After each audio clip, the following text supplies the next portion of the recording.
Welcome back to BNG Hockey, where it's always black and gold. The Bruins have been red hot in their past 5 games, and there's one player who's been a big part of that, and it might not be the guy you'd expect. That player is Jake DeBrusk. In his past 5 games, he has 7 goals, 2 assists for a total of 9 points, and is a +6. And he hasn't been afraid to shoot the puck in those 5 games either, putting up 19 shots on goal. Now, to give you some perspective, in 48 games this season, he has 14 goals, 10 assists for a total of 24 points, and is a -1. And he's still averaging around 14.5 minutes per game. He did have that one game against the Seattle Kraken where it was around 18 minutes. But all in all, he's playing around the same minutes, but putting up double the points. And he did get an opportunity to play alongside Bergeron and Marchand, a little more power play time, but that has been with a couple different line mates, and he's been out there in different situations, and he's still putting up points. And he has been a huge reason why the Bruins have been on this 5-game win streak. Now, I don't have to remind Bruins fans that this player has been in trade rumors for quite some time, and he himself requested a trade not too long ago. So I do still think he ends up getting moved, but his play recently and how much he's been a factor in Bruins wins has to have management thinking, do they just treat him as their own rental or try and keep him around long term and fix that relationship? And I do think it's something that's worth looking at. Now, you could also sell high. With the way he's playing right now, you have to think his trade value is through the roof. But the fact that Don Sweeney hasn't made a trade this long after he requested to be traded has to tell you that the value isn't as high as we might think, even though he's playing better and better as the season goes on. So I want to take a look at both paths for the Bruins. If they trade him, what could they get? And if they kept him, would that be a smart move? And how would that affect them in the future? I don't want to spend too much time talking about mock trades. I did that quite a bit in the Jake DeBrusk trade request video I made, so you can go back and check that out if you haven't already. But I will say, with the way he's playing right now, his value is through the roof. And I'm really glad that Don Sweeney has hung on to him so long, because he's not selling low on this player. He's still young, he's clearly getting better, and he could take off with another team. So it's very important that the Bruins get fair value here.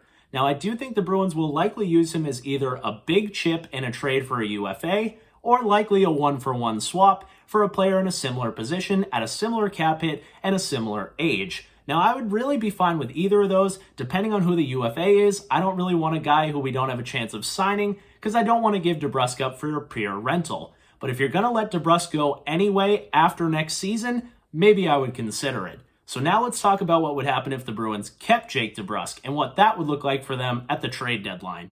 As we all know, prices get a little crazy at the NHL trade deadline. There's third-line guys going for second-round picks in a deal, and that would never happen at any other point in the season. So a guy like Jake DeBrusk is going to get some pretty good value out there, which makes you think, why shouldn't the Bruins just keep him? They don't have to give up any assets, and they're helping their roster. And with the way he's playing right now, he's a legit factor. He helps the first line be better, but he also gives you overall depth. You could move him back down to the third line and hope he keeps that hot streak, even though he's not playing with Bergeron and Marchand. You have the flexibility of moving Pastrnak to the second line or back up to the first line, playing around with Craig Smith and Jake DeBrusk swapping positions. It just gives you more depth overall as a team when this player is playing to his maximum potential.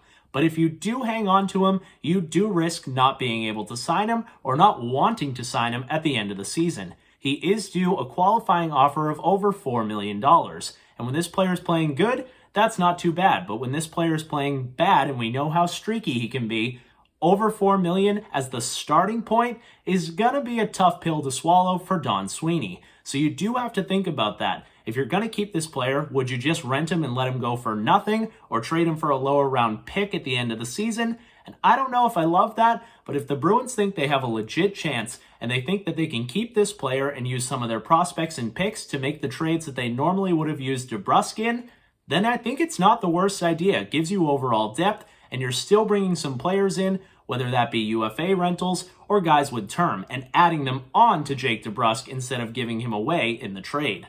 Now, as I said, I do think Jake DeBrusk likely still gets traded. He's not Bruce Cassidy's favorite player, and it won't be long till he's back down on the fourth line because he had a couple of bad shifts. And he has been in trade rumors for a long time. He himself requested a trade, which means he is unhappy here. Even though he's looked like he's having a lot more fun and playing better recently, I'm sure he still wants a fresh start, so I do think that's the way to go. And if the Bruins want to aim big for a guy like Tomas Hertl at the trade deadline, you're likely going to need Jake DeBrusk to be one of your bigger chips, because you don't have that many high-end prospects that you're willing to give up or even have to give up in a trade like that. So I do still think that a trade is almost 95% likely, I'd say. But that little 5% is becoming a lot more real with the way he's playing currently. And you have to think that the organization is talking about keeping him around, even if that means letting him go for nothing after this season.